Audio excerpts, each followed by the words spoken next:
లో ఉన్న పెత్తందారులు ఏమైనా కిరీటాలు పెట్టుకున్నారేమో, భుజకీర్తులు పెట్టుకున్నారేమో, నడుములకు ఒడ్డానాలు పెట్టుకున్నారేమో మాకు తెలియదు. కానీ మా అమ్మలు నడుము బిగించి కొంగు చాకలి ఐలమ్మలాగా పోరాటాలు చేసిన స్ఫూర్తి ఈ గడ్డ మీద ఉన్నది. చాకలి ఐలమ్మ స్ఫూర్తిగా తెలంగాణ తల్లి ఉంటుందని మేము అనుకున్నాం. తెలంగాణ తల్లి అంటే ధీశాలి పోరాట యోధురాలుగా ఉంటుంది. లేకపోతే దర్పం ఉట్టిపడే, కళ్ళల్లో కాంతి, ముఖంలో వర్చస్సు, చూపులో ప్రేమ ఆప్యాయత, ఒక తల్లి తన బిడ్డను ఎంత ఇష్టంగా ఎంత ప్రేమగా చూస్తుందో ఆ విధంగా తెలంగాణ తల్లి ఉంటుంది అని మేము ఆశించినాం, ఉండాలని మేము ఆశించినాం. కానీ రాచరిక పోకడలతో, కిరీటాలు, వజ్ర వైదూర్యాలతో తెలంగాణ తల్లిని మనకు రుద్దాలనే ప్రయత్నం చేసిండ్రు.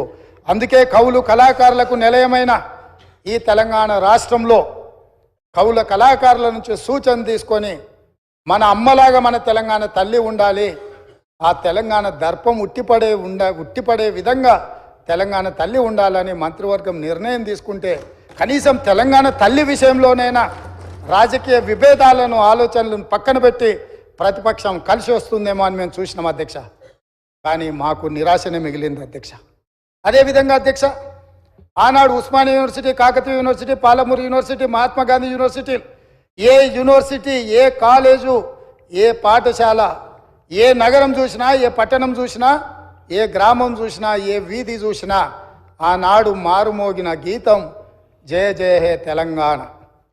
ఈ గానం అందశ్రీ అని ఒక కవి తెలంగాణ ప్రజలకు అందించి గుండెల నిండా ఊపిరి పీల్చుకొని లక్షలాది మంది తెలంగాణ ఉద్యమకారులు, నిరుద్యోగ యువకులు, విద్యార్థులు తెలంగాణ ఉద్యమంలో ముందు భాగాన నిలబడి పోరాటం చేసి ఆనాటి పాలకుల యొక్క దాష్టికానికి నేల కొరిగినా కూడా జయ జయ హే తెలంగాణ నినాదంతో ఈ తెలంగాణ రాష్ట్రాన్ని సాధించినరు.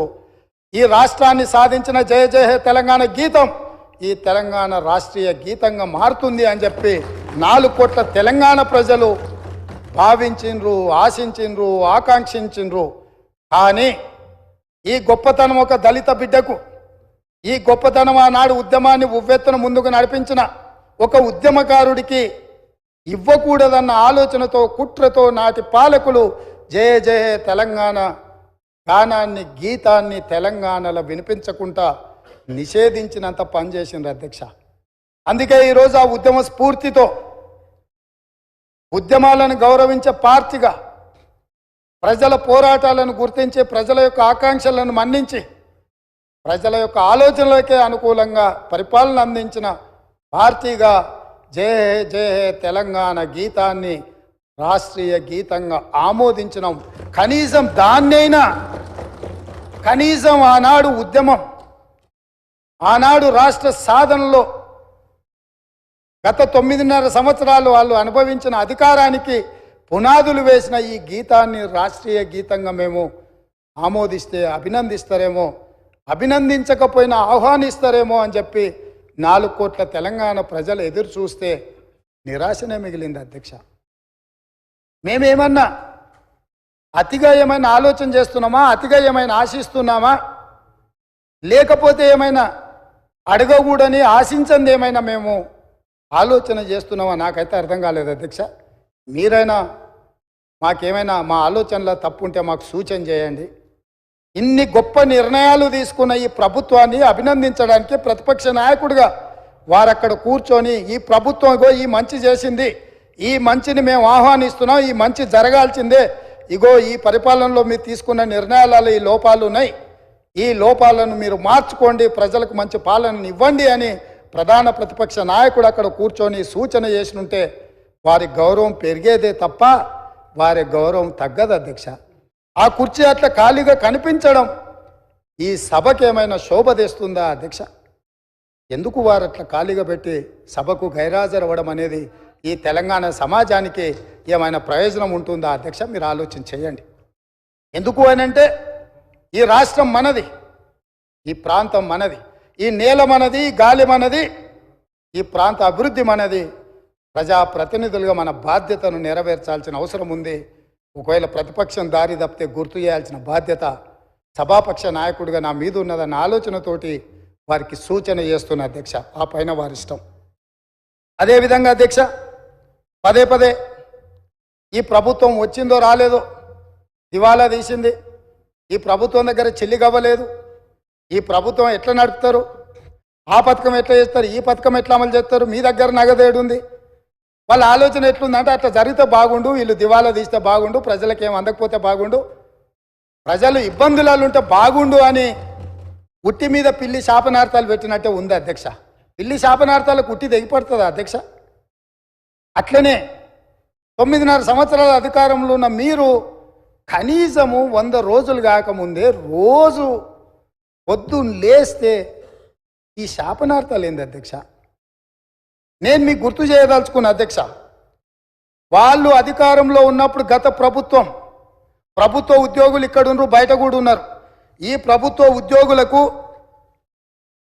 గత ప్రభుత్వాలు ఎన్ని ఉన్నా 1 తారీఖు నాడు జీతాలు రిటైర్ అయిన ఉద్యోగులకు పెన్షన్లు ఇచ్చేది అధ్యక్ష.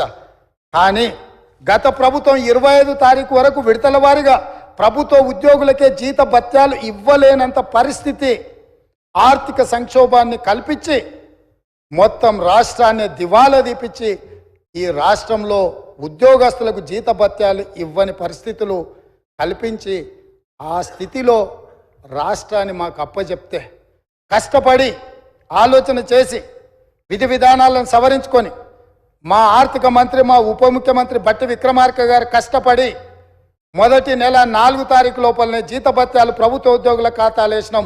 ఈసారి 1 తారీఖు నాడు ఈ రాష్ట్ర అభివృద్ధి కోసం, అభ్యున్నతి కోసం నిరంతరం పనిచేస్తున్న ఉద్యోగస్తులకు 1 తారీఖు నాడు జీత భత్యాలు వాళ్ళ ఖాతాలో వేసినాం. మీరు వారి క్లారిఫికేషన్లో మాట్లాడవచ్చు అధ్యక్ష, వారు ఏదైనా ఉంటే సో మేము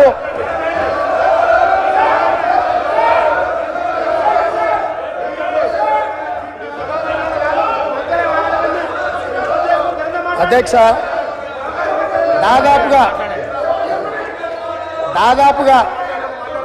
1 తారీఖు నాడు 4,800 కోట్ల రూపాయలు ప్రభుత్వ ఉద్యోగులకు, పెన్షన్దారులకు.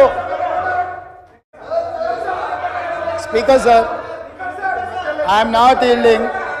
శాసనసభ వ్యవహారాల మంత్రిగా వారు పనిచేసిన అనుభవం ఉంది హరీష్ రావు గారికి. శాసనసభ వ్యవహారాల మంత్రిగా సభానాయకుడు నిలబడి మాట్లాడుతున్నప్పుడు కనీస గౌరవం కానీ పాటించాల్సిన బాధ్యత వారి మీద ఉన్నది. కాబట్టి ప్రభుత్వ ఉద్యోగులకు, పెన్షన్దారులకు ఈ నెల 1 తారీఖు నాడు మేము జీత భత్యాలు వాళ్ళ ఖాతాలో వేసినాం అధ్యక్ష.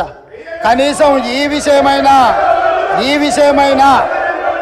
విషయమైనా వారు అభినందిస్తారేమని మేము ఆలోచన చేసినాం అధ్యక్ష.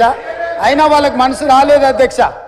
ఎందుకంటే ప్రజాస్వామిక పరిపాలననే వాళ్ళకు నచ్చదు. కాబట్టి వాళ్లకు అభినందించాలన్న ఆలోచననే రాలేదు అధ్యక్ష. అదేవిధంగా పదే రైతు బంధు గురించి, రైతు బంధు పడలేదని, రైతులను నిజంగానే వీళ్ళు రాజులను చేసినట్టుగా ఇట్లాంటి మాటలతో ఇంకా భ్రమలు పెట్టాలనే ప్రయత్నం చేస్తున్నారు అధ్యక్ష. ఈరోజు నేను మీకు గుర్తు చేయదలుచుకున్నా అధ్యక్ష, మీ ద్వారా వాళ్ళకు కూడా గుర్తు చేయదలుచుకున్నా. ఆర్థిక మంత్రి అక్కడనే ఉన్నాడు, లెక్కలు ఇక్కడనే ఉన్నాయి. ఈ లెక్కలన్నీ నేను చెప్తాను, కాదంటే వారి అవకాశం వచ్చినప్పుడు మీ అనుమతితో వారు మాట్లాడమన్నారు అధ్యక్ష.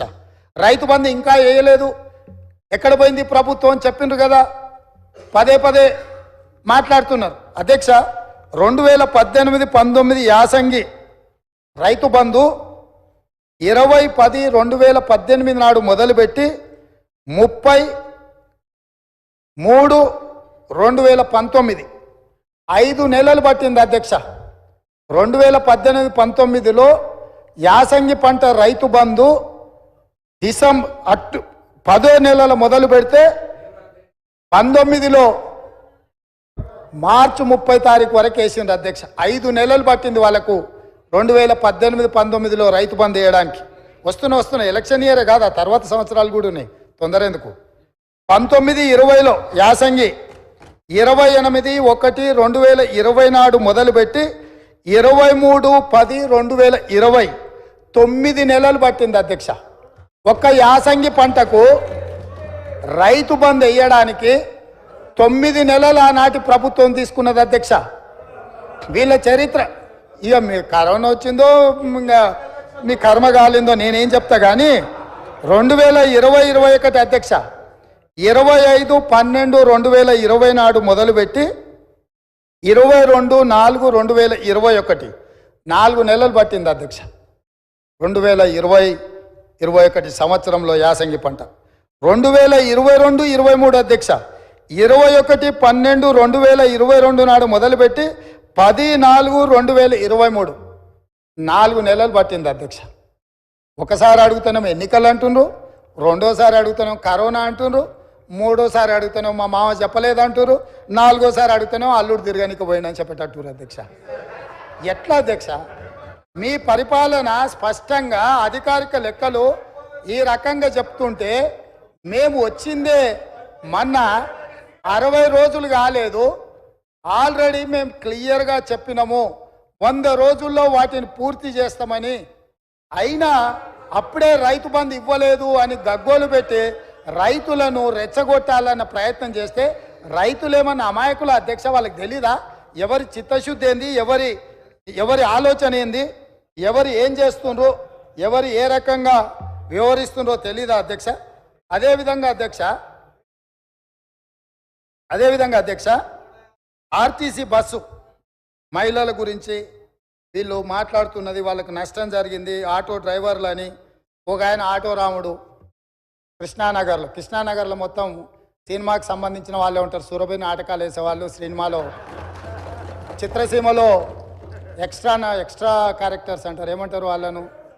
ఎక్స్ట్రా అంటే ఎక్స్ట్రా ఆర్టిస్టులు అంటే ఏమంటారు?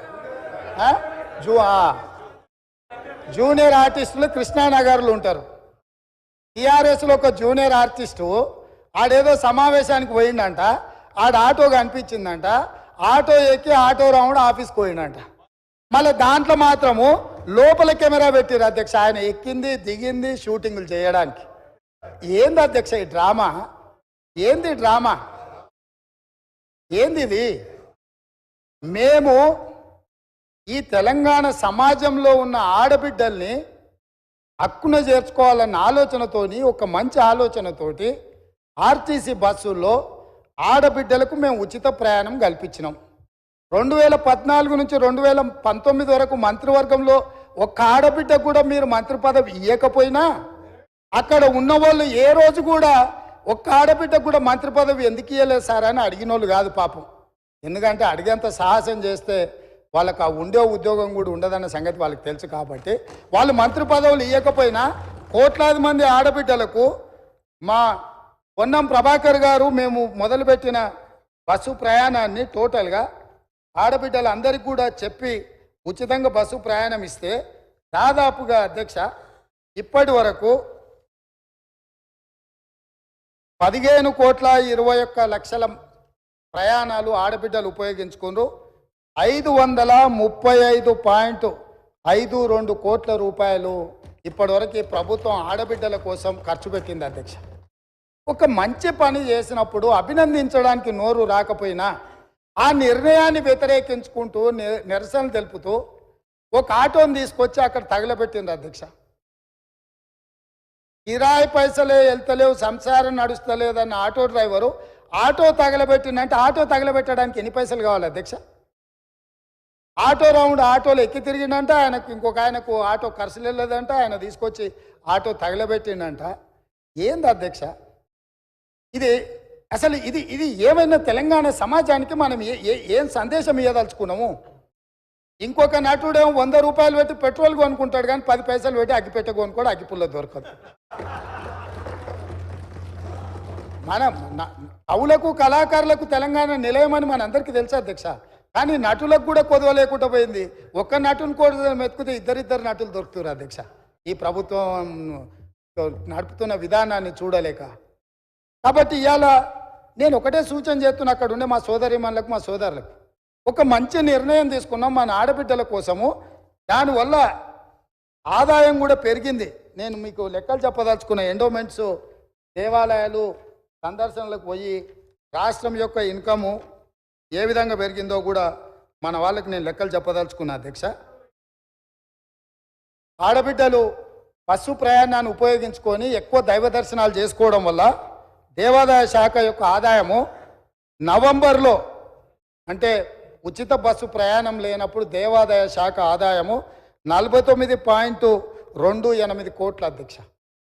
అదేవిధంగా డిసెంబర్లో మేము ఉచిత బస్సు ప్రయాణం మొదలుపెట్టినాక ఆడబిడ్డలు కుటుంబ సభ్యులతోని యాదగిరిగుట్టనో లేకపోతే జోగులాంబనో లేకపోతే ఇతర దేవాలయాలు భద్రాచలంలో రాములవారినో ఇట్లా వివిధ దేవాలయాలను సందర్శించుకోవడం వల్ల డిసెంబర్ నెల ఆదాయము 93.24 కోట్ల రూపాయల అధ్యక్ష. జనవరి ఆదాయము 68.69 కోట్ల అధ్యక్ష. అంటే ఈరోజు ఆడబిడ్డలకు బస్సులో ఉచిత ప్రయాణం కల్పించడం వల్ల ఆడబిడ్డలు చాలా కాలం నుంచి కుటుంబ సభ్యులతో దైవ దర్శనం చేసుకోవాలన్న ఆలోచన ఉండి అవకాశం రాక ఆర్థిక పరిస్థితి అనుకూలించక ఇవాళ మా ప్రభుత్వము ఆడబిడ్డలకు ఉచిత బస్సు రవాణా సౌకర్యాన్ని కల్పిస్తే దైవ దర్శనం వల్ల దేవాదాయ శాఖకు ఆదాయం పెరిగింది అధ్యక్ష. ఇది ఒక మంచి శుభసూచకం. దీన్నైనా వారు అభినందిస్తే బాగుంటుందని నేను అనుకున్నా, వారు అభినందించలేకపోయారు అధ్యక్ష. అదేవిధంగా అధ్యక్ష, ఉద్యోగాలు పదే మీరు 2 లక్షల ఉద్యోగాలు ఇస్తా అన్నారు. ఎక్కడ పోయినాయి మీ 2 లక్షల ఉద్యోగాలు? అసలు తెల్లారేయాలి కదా అధ్యక్ష. మీ ఉద్యోగాలు పోయిన దుఃఖంలో మీరున్నారేమో కానీ నిరుద్యోగ యువకులు ఆ దుఃఖంలో లేరు అధ్యక్ష. ఉద్యోగ అవకాశాలు కల్పించాలంటే దానికి ఒక ప్రాసెస్ ఉంటుంది అధ్యక్ష, ఒక విధానం ఉంటుంది. జస్ట్ లైక్ దట్ ఇట్లా చేయడానికి ఉండదు.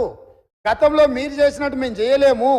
జిరాక్స్ సెంటర్లలో పల్లి బఠానీలు అమ్మినట్టు పరీక్ష పత్రాలు ఎక్కడ పడితే అక్కడ సంతలో సరుకులాక అమ్ముకునే విధానం మేము దేదలుచుకోలేదు అధ్యక్ష. మా పేషీలలో ఉండేటోళ్ళు ఎవరు అట్లాంటి దాంట్లో లేరు అధ్యక్ష. మా పేషీలలో ఉండే వాళ్ళ బంధువులు ఎవరు ఇట్లాంటి కుంభకోణాలలో లేరు అధ్యక్ష. మేము మీలాగా కాదు, మీరు మీలాగా మమ్మల్ని ఎందుకు అనుకుంటున్నారు? ఒక విధానం, ఆ విధానంలో మేము ప్రయత్నం చేస్తున్నాము. గతంలో మీరు నియమించిన